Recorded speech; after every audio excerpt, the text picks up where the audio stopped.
Hello, I'm Jai Ashton.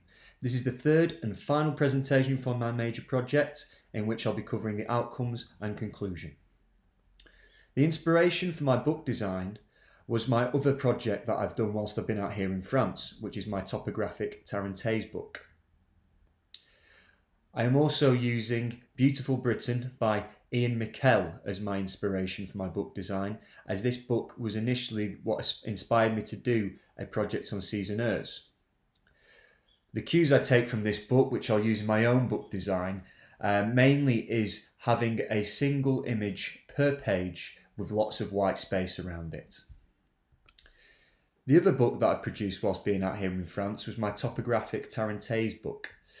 Essentially, I want to copy this so that both books will work together as a set.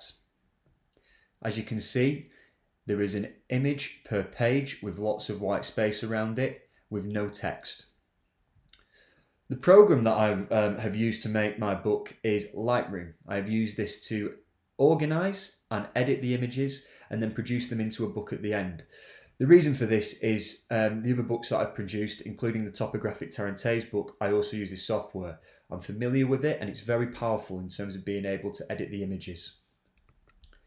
For my front cover, I actually took an image that I was going to use for a film I made on Season-Heures whilst being out here.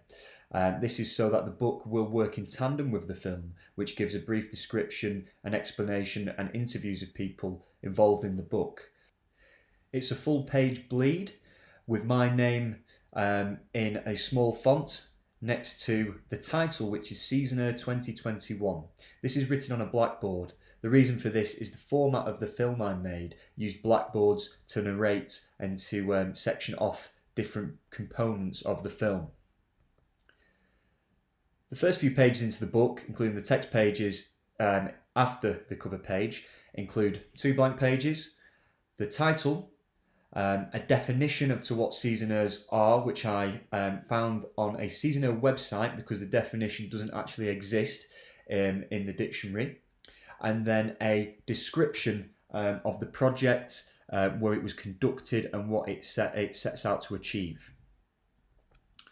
Now, the start and end images for the book, I've decided to use people skiing into a ski day in front of me as they are coming towards you for the start page, and then for the end page you've got someone skiing away from you. They're both skinning up, and the reason for this is that because the ski lifts haven't been open this season, people have had to tour up with their skis, otherwise known as skinning, and it gives a good context towards the book. Considerations I used when laying the book out were colour, composition and relevance the images have to each other. So in terms of relevance they have here on the left hand side we have a close-up of some cigarette butts. This is almost like the aftermath of what is going on in the right hand page, which is people having a drink and a good time together. Colours are also important. The colour of the cigarette butts is similar to the crane and the lady's jacket, and because of the image on the right it's a lot heavier than the image on the left, and that's what determined its placement on the right. Another set of images here, you can see someone being quite solitary on the left, and on the right you can see a bit of a crazy mad time. This shows what's happened this season is you've got times where it's quite quiet and you're on your own, and then other times where you are, because of curfew, you're stuck inside, you're stuck in Season-Heures accommodation, and due to having a good time and having a drink, everyone gets a bit crazy because they can't go outside to bars. These two images, again, are actually the same person, the gentleman on the right-hand side of the first image. And what I've used here is, it shows two sides to touring up, which one on the left is actually touring up and on the right is preparing your, well, in this case, a split board in order to go and tour up. And one of the issues I had with this image is it was very dark because it was at about 7 o'clock in the morning, and also the top of the image was too bright and it bled into the page. I had to dodge and burn this image. I had to lighten up the lower section with the snow, and I had to burn out the top section so that it didn't bleed onto the page. I used Lightroom for this, and this was a new skill I learned when producing this book. For portraits, the portrait always goes on the right in my book, and also I use the square format, as you can see, and it's always got a blank to the left as well. Once again, I use Lightroom to dodge the image particularly in his face as it was quite dark.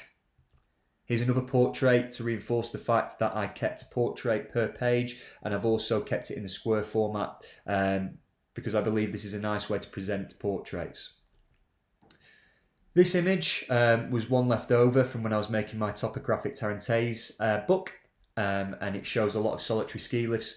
I've used this as a 2-page spread to split the book to kind of give it a break from obviously lots of people being in the images. It also shows how the ski lifts have been closed this year. I will now talk about skills I have learned and theoretical research and communication I have done with my lecturers in order to develop my work and make sure it comes to a nice concurrent piece. When I started off, my portraits were very poor and I was told by my lecturers I need to do some research. So I looked at Alex Soff, as you can see, is an image on the left, and also from Ian McKell again, a portrait on the right. This led me to produce a more consistent set of portraits, a good amount of space. Whilst they are different orientations and there's different distance from the camera to the subject, I overcame this by using the square format that I've referenced previously. An issue that I encountered when making the book was getting too close to the subject matter. By doing this project, I've had to become a seasoner, and this means I have an emotional attachment. By speaking to my lecturers, they were able to tell me which images had too much of an emotional attachment and weren't relevant to the project, and this helped streamline my work.